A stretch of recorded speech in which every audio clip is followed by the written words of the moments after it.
मिथुन चक्रवर्ती और जैकी श्रॉफ की फिल्म शपथ की अपार सफलता के बाद इन दोनों की जोड़ी एक बार फिर से वापसी कर रही है फिल्म यमराज में।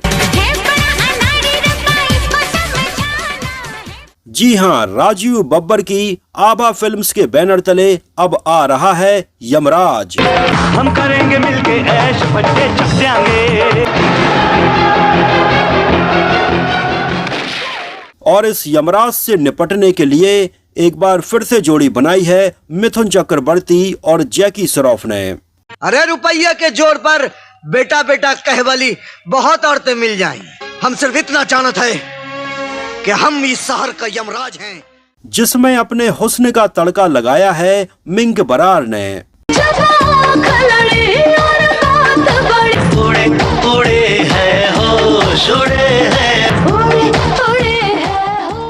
तो भाइयों और बहनों, 31 जुलाई 1998 को हो जाइए तैयार यमराज को अपने नजदीकी सिनेमा हॉल में देखने के लिए, जहां इस बार एक्शन होने वाला है इसमें 10 गुना और ज्यादा, जब मिथुन चक्रवर्ती और जैकी श्रॉफ गुंडों का सर्वनाश कोको कोला की बोतल से करते हुए नजर आएंगे। इतना ही नहीं, इस बार मिथुन चक्रवर्ती अपने गमछे में छुपा कर लाए हैं बहुत सारी ब्लेड, और अब देखना ये होगा कि आखिर ये गुंडे मिथुन चक्रवर्ती के इस गमछे से कैसे बच पाते हैं। तो हो जाइए तैयार, आपके दिलों पर करने के लिए राज आ रहा है यमराज यमराज यमराज। ऊपर के यमराज को हुक्म देना पड़ता है कि वो किसी की जिंदगी को मौत में बदल दे, लेकिन जमीन का ये यमराज किसी के हुक्म का इंतजार नहीं करता। कौन सा स्टाइल पसंद है? मार धाड़ पकड़ झकड़। तो अब तू मेरा स्टाइल देख। हाय हाय मेरे दिल दी गुल्ली मार गई तू टुल्ला। अरे भले ही मौत चारों तरफ हो, लेकिन ससुरी आएगी तो एक ही तरफ से ना।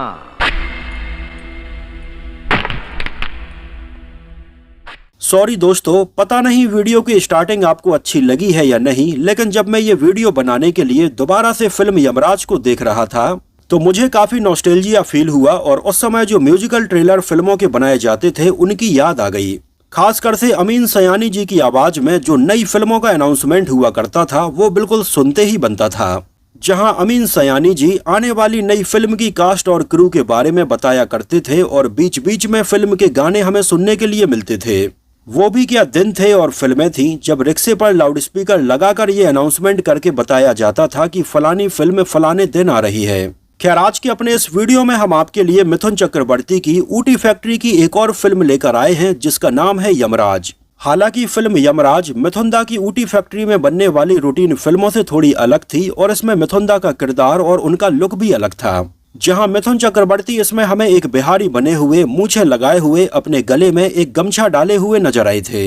यहाँ तक कि फिल्म में उनके बोलने की जो शैली है वो भी बिहारी ही रखी गई थी। अगर किसी ने मुझे गोली मार दी तो तेरे दिल को संतुष्ट होने के लिए कितने रुपए लगेंगे? अरे अरे तू तो हमारी जिंदगी है अनमोल। तो वीडियो पूरा देखते रहिए। फिल्म यमराज के बारे में हम आपको कई अननोन फैक्ट्स बताने वाले हैं, और साथ ही साथ आपको ये भी बताएंगे कि आगे चलकर कैसे फिल्म यमराज का आइडिया आमिर खान की फिल्म गजनी में भी कॉपी किया गया था, और उस समय कैसे मिथुन चक्रवर्ती की ये बी ग्रेड कही जाने वाली फिल्म भी अक्षय कुमार की फिल्म के ऊपर भारी पड़ गई थी। फिल्म यमराज की कहानी लिखी थी, इसको डायरेक्ट किया था और प्रोड्यूस किया था जाने माने डायरेक्टर राजीव बब्बर ने, जिन्होंने इसके पहले और इसके बाद भी मिथुन की कई ऊटी फैक्ट्री वाली फिल्मों को प्रोड्यूस किया है और डायरेक्ट भी किया है। और उन दिनों मिथुन के साथ में उनके ऊटी वाले होटल द मोनार्क में रुककर राजीव बब्बर ने वहां पर कई फिल्में बनाई और अच्छा खासा मुनाफा कमाया, जहां राजीव बब्बर ने लगभग 6 से 7 साल गुजारे और बैक टू बैक ऐसी कई फिल्में बनाई, जैसे चीता, जल्लाद, मुकद्दर, शेरे हिंदुस्तान, चंडाल, माँ कसम और जहरीला जैसी फिल्में उन्होंने प्रोड्यूस की हैं। तो वहीं राजीव बब्बर ने इन फिल्मों को प्रोड्यूस करने के अलावा शपथ और यमराज जैसी फिल्में प्रोड्यूस भी की और इनको डायरेक्ट भी किया, जहां 1997 में राजीव बब्बर ने पहली बार मिथुन चक्रवर्ती और जैकी श्रॉफ के साथ में फिल्म शपथ बनाई थी। और उन दिनों बी और सी ग्रेड सेंटर्स पर फिल्म शपथ ने क्या ही धूम मचाई थी। ये फिल्म उस समय सुपर डुपर हिट रही थी। ये मैं छोटे शहरों की बात कर रहा हूँ जहां उस समय फिल्म शपथ सुपर डुपर हिट रही थी, जहां उस समय इसमें मिथुन चक्रवर्ती और जैकी श्रॉफ के चाहे एक्शन सीन हो या फिर इसका गाना मुंडा गोरा रंग देखकर दीवाना हो गया, और ये गाना उस समय छोटे शहरों में बिल्कुल बैक टू बैक सुनने के लिए मिल रहा था। उस समय भले ही फिल्म शपथ को बड़े शहरों में फ्लॉप घोषित कर दिया गया हो, लेकिन आज भी मिथुन चक्रवर्ती और जैकी श्रॉफ के फैंस फिल्म शपथ को सुपरहिट मानते हैं।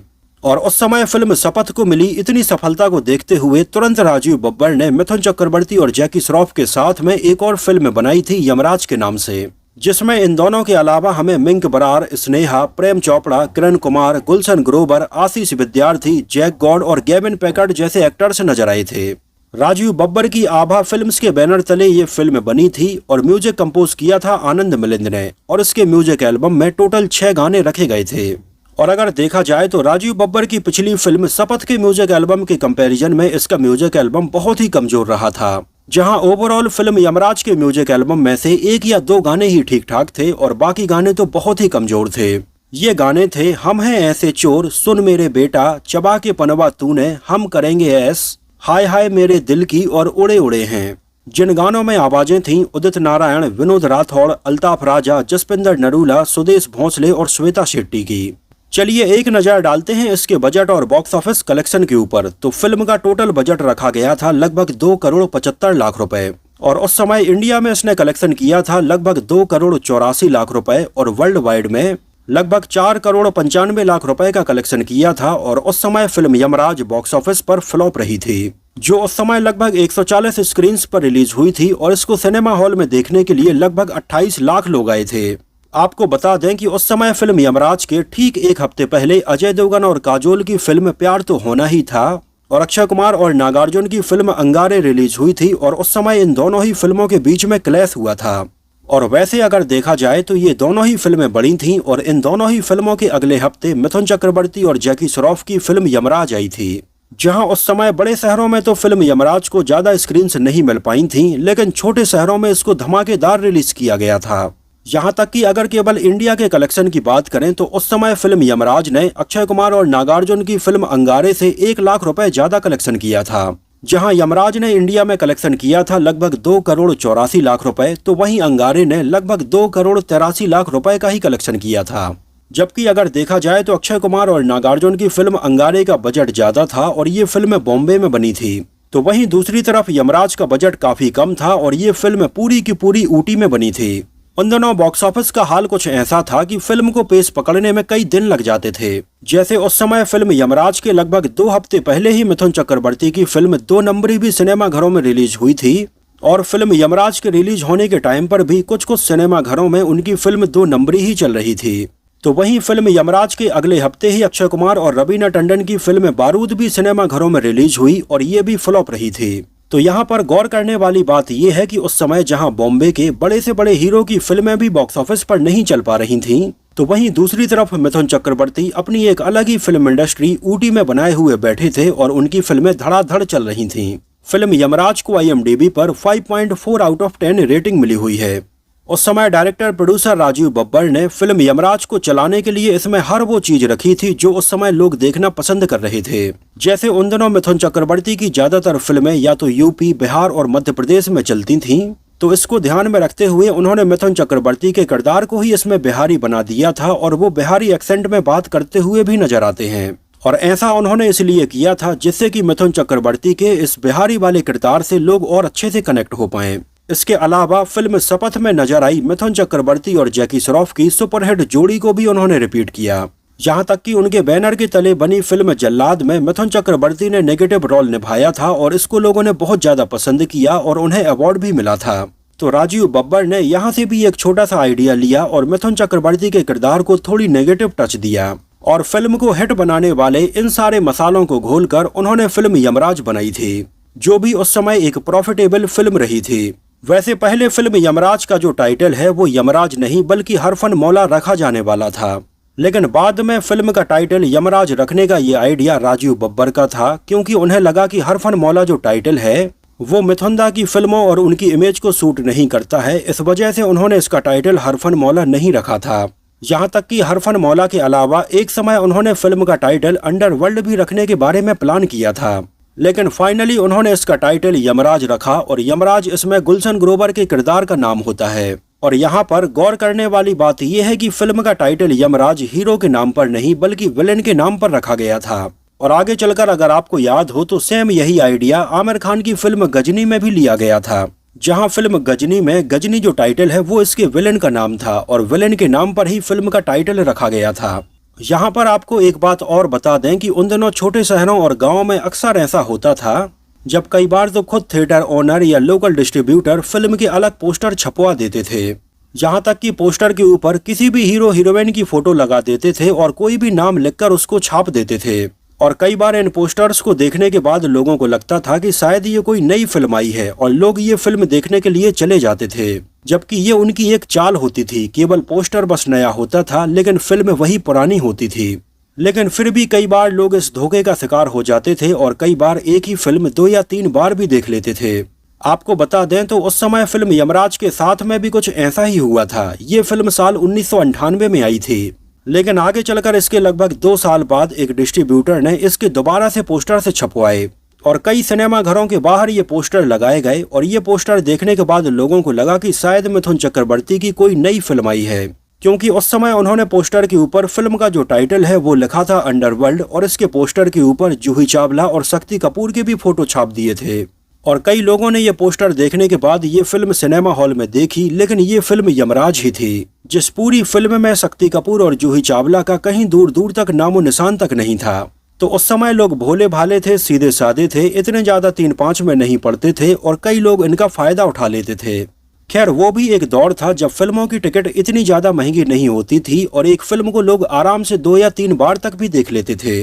लेकिन अगर आज की महंगाई और टिकट के प्राइस को देखा जाए तो एक आदमी अगर 1 महीने में भी एक फिल्म देखकर आए तो ये भी बड़ी बात होती है, क्योंकि टिकट का प्राइस कितना भी कम हो, आने जाने का खर्च और टिकट का प्राइस अगर मिला दिया जाए तो कम से कम 500 रुपए तो खर्च आज के टाइम पर हो ही जाते हैं। इसके अलावा अगर देखा जाए तो फिल्म यमराज में देखने के लिए मिली ये बेसिक कहानी साल 1991 में आई फिल्म साथी से ली गई थी, जो फिल्म महेश भट्ट के डायरेक्शन में बनी थी और इसमें हमें आदित्य पांचोली और मोहसिन खान नजर आए थे, जिसकी कहानी में भी कुछ ऐसा ही था कि 2 दोस्त होते हैं और ये बड़े होने का सपना देखते हैं और अंडरवर्ल्ड से जुड़ जाते हैं। लेकिन आगे चलकर एक दोस्त को गलत राह पर चलने का एहसास होता है और कुछ समय के बाद वो क्राइम की दुनिया से अलग हो जाता है, लेकिन एक दोस्त फिर भी क्राइम की दुनिया में बना रहता है। ये फिल्म साथी की एक बेसिक कहानी थी और यही बेसिक कहानी हमें फिल्म यमराज में भी देखने के लिए मिली थी। बस ये अलग बात है कि फिल्म यमराज को मिथुन दा की ऑडियंस को ध्यान में रखते हुए उन्हीं के स्टाइल में बनाया गया था, जहां एक्शन सीक्वेंस में मिथुन दा के एक लात मारने पर गुंडे हवा में उड़ जाते हैं, ये उनकी हर फिल्म में देखने के लिए मिलता ही मिलता था। साथ ही साथ जो लात और घूंसे चलाते टाइम पर जो की आवाज आती थी ये तो अलग ही थी। हालांकि उन दिनों मिथुन चक्रवर्ती की हर फिल्म में कुछ न कुछ अलग एक्शन सीक्वेंस रखने का प्रयास किया जाता था। जैसे इसमें मिथुन चक्रवर्ती और जैकी श्रॉफ हमें कोको कोला की बोतल को बीच से तोड़कर फाइट करते हुए नजर आते हैं, जो देखने में काफी कूल लग रहा था और वाकई में अलग था। इसके अलावा एक सीन में मिथुन चक्रवर्ती के ऊपर जब कई गुंडे तलवार से हमला कर देते हैं तो मिथुन चक्रवर्ती अपना गमछा निकालते हैं, जिस पूरे गमछे में उन्होंने बहुत सारी ब्लेड लगाई हुई होती हैं और अपने इस गमछे से वो गुंडों को मारते हैं। तो उस समय मिथुन दा की इन ऊटी फैक्ट्री की फिल्मों में भी इस तरह के कई अलग अलग एक्शन सीक्वेंस रखने की कोशिश की जाती रही है। इसके अलावा इसके क्लाइमैक्स वाली फाइट के लिए तमिलनाडु से कई बाइकर्स को बुलाया गया था और यहाँ पर हमें बाइक वाले कई सीन देखने के लिए मिलते हैं, जहाँ बम फट रहे हैं, तेज रफ्तार में बाइक चल रही हैं और यहाँ पर कई बाइक तो हवा में उछलती हुई नजर आती हैं। जैसे इस सीन में आप देखिए जहाँ पर बाइक का एक ढेर लगा हुआ है और इसको एक प्रेशर पाइप की सहायता से ऊपर हवा में उड़ाया जा रहा है। इसके अलावा आपको बता दें तो फिल्म यमराज के कई सीन मिथुन दा के होटल द मोनार्क के बाहर और उनके कमरों में शूट किए गए हैं। यहाँ तक कि फिल्म का क्लाइमैक्स तो उनके होटल द मोनार्क रिसोर्ट के पास में ही शूट किया गया है। जैसे ये सीन आप देखिए जहाँ पर ये एक बाइक वाला उछल कर आता है और इस बोर्ड से टकराता है, तो इस बोर्ड पर लिखा हुआ है द मोनार्क रिसोर्ट, जो मिथुन दा के होटल का नाम है और ये उन्हीं के होटल का रिसोर्ट है। खैर यहाँ पर इसके क्लाइमैक्स सीन में हमें एक्शन तो काफी देखने के लिए मिलता है, लेकिन कहीं ना कहीं ऐसा लगता है कि जैसे ये मजाक बना दिया है, क्योंकि इसमें जहाँ एक तरफ मिथुन चक्रवर्ती की प्रेमिका स्नेहा की चिता जल रही होती है तो वहीं पर गुंडे आ जाते हैं और देखते ही देखते यहाँ पर मिथुन दा और जैकी श्रॉफ इस चिता की जलती हुई लकड़ियों को लात से उछालकर गुंडों को मारते हुए नजर आते हैं। खैर इसके अलावा राजीव बब्बर ने फिल्म शपथ में अल्ताफ राजा के सुपरहिट गाने इश्क और प्यार का मजा लीजिए के बाद दोबारा से उन्हें फिल्म यमराज के लिए भी बुलाया था। जहां अल्ताफ राजा ने इसमें गाना गाया था हम हैं ऐसे चोर, लेकिन ये गाना पिछले गाने के जितना पॉपुलर नहीं हो पाया था। इसके अलावा इसमें नजर आने वाली मिंक बरार काफी हॉट नजर आई थीं और कई सीन में वो काफी छोटे कपड़े पहने हुए भी कॉन्फिडेंट नजर आती हैं। आपको बता दें कि मिंक इसके पहले 1993 में आई फिल्म प्यार का तराना में, इसके बाद जंग में और सात रंगे के सपने में नजर आ चुकी थीं। जहां इसमें मिंक बरार की जोड़ी बनी थी जैकी श्रॉफ के साथ में, और जैकी श्रॉफ के साथ में पहले ही सीन में मिंक बरार काफी हॉट और तेज नजर आती हैं। तुम्हारे सामने ये लैला खड़ी है और तुम इस गुल्ली डंडे के साथ खेल रहे हो। फिर कौन सा स्टाइल पसंद है? मार धाड़ पकड़ झकड़ तो अब तू मेरा स्टाइल देख। जिस सीन में अचानक से मिंक बरार आकर जैकी श्रॉफ को चूमने लगती हैं और जैकी श्रॉफ काफी अनकंफर्टेबल हो जाते हैं। आपको बता दें कि मिंक बरार का करियर फिल्मों में ज्यादा लंबा नहीं चल पाया और इसके बाद वो आगे चलकर हमें माँ कसम, गंगा की कसम और ज्वालामुखी जैसी फिल्मों में नजर आईं। और आगे चलकर साल 2011 में मिंक बरार का किस करने का एक ऐसा ही वीडियो वायरल हुआ था, जिस वीडियो में मिंक बरार एक स्विमिंग पूल में नहाते हुए साउथ अफ्रीकन लड़की को किस करती हुई नजर आती हैं। और उस समय ये वीडियो काफी वायरल हुआ था और इसके बाद में मिंक बरार ने ये स्टेटमेंट दिया था कि वो एक लेस्बियन है, जिसका मतलब है कि उन्हें लड़के नहीं बल्कि लड़कियां पसंद हैं। हालांकि आगे चलकर मिंक बरार ने दोबारा से स्टेटमेंट दिया और उन्होंने कहा कि उस समय उन्होंने बहुत ज्यादा ड्रिंक की थी, इस वजह से वो कुछ भी बोल रही थीं। और दोबारा से उन्होंने अपने आप को करेक्ट करते हुए बोला कि वो लेस्बियन नहीं, वो नॉर्मल हैं। और उन्होंने कहा कि स्विमिंग पूल में जब वो नहा रही थीं उस समय भी उन्होंने बहुत ज्यादा ड्रिंक की हुई थी और उस समय स्विमिंग पूल में उनके सामने अगर वो साउथ अफ्रीकन लड़की नहीं कोई और भी होता तो वो उसको भी ऐसे ही किस कर लेती। तो मिंक बरार के इस तरह के ये शुरुआती लक्षण हमें फिल्म यमराज में ही देखने के लिए मिल चुके थे। इसके अलावा इसमें हमें मिथुन दा के अपोजिट तमिल और तेलुगु सिनेमा की जानी मानी एक्ट्रेस स्नेहा नजर आई थीं, जो उन दिनों स्ट्रगल कर रही थीं और मिथुन दा के पास काम मांगने के लिए ऊटी गई थीं और मिथुन दा ने उन्हें अपनी 2-3 फिल्मों में साइन किया, जिनमें यमराज के अलावा आग ही आग, चंडाल और 2 नंबरी जैसी फिल्में शामिल हैं। खैर आगे चलकर उन्होंने कई पॉपुलर तमिल और तेलुगु फिल्मों में काम किया है, जैसे आपने अल्लू अर्जुन की फिल्म सन ऑफ सत्यमूर्ति जरूर देखी होगी, जिसमें स्नेहा हमें उपेंद्र की वाइफ के तौर पर लक्ष्मी के किरदार में नजर आई थीं। फिल्म यमराज के कई सीक्वेंस और सीन आज भी लोगों को याद हैं, जैसे कि इसमें गुलशन ग्रोवर हमें अपने हाथों में गोल्डन कलर के नेल्स लगाए हुए नजर आते हैं और इसी से वो लोगों को मार भी देते हैं। और किसी को मारने के पहले गुलशन ग्रोवर जो हाथ घुमाकर अपनी स्टाइल करते हैं, ये भी उस समय लोगों के बीच में काफी पॉपुलर हुई थी। तो दोस्तों ये तो बात हुई मिथुन दा की ऊटी फैक्ट्री की फिल्म यमराज के बारे में। मैंने इसको बहुत पहले देखा था। वैसे मुझे ये फिल्म पूरी अच्छी तो नहीं लगी थी, लेकिन इसके कुछ सीन और फाइट मुझे काफी पसंद आई थी। खैर आप लोगों को ये फिल्म कैसी लगी थी हमें कमेंट सेक्शन में जरूर बताना। और अगर इसको आप में से किसी ने उस समय सिनेमा हॉल में देखा हो या फिर अपने गाँव के ही VCR पर देखा हो तो भी हमें अपने शहर और सिनेमा हॉल का नाम और अपने गांव का नाम भी जरूर बताना। तो फिलहाल के लिए इस वीडियो में इतना ही। अगर ये वीडियो आपको पसंद आया हो, मेरी मेहनत आपको पसंद आई हो, तो उसको प्लीज लाइक करके मुझे इस बात का जवाब जरूर दीजिए। तो मिलते हैं किसी नए वीडियो में कुछ और ऐसी ही इंटरेस्टिंग और रोचक बातों के साथ।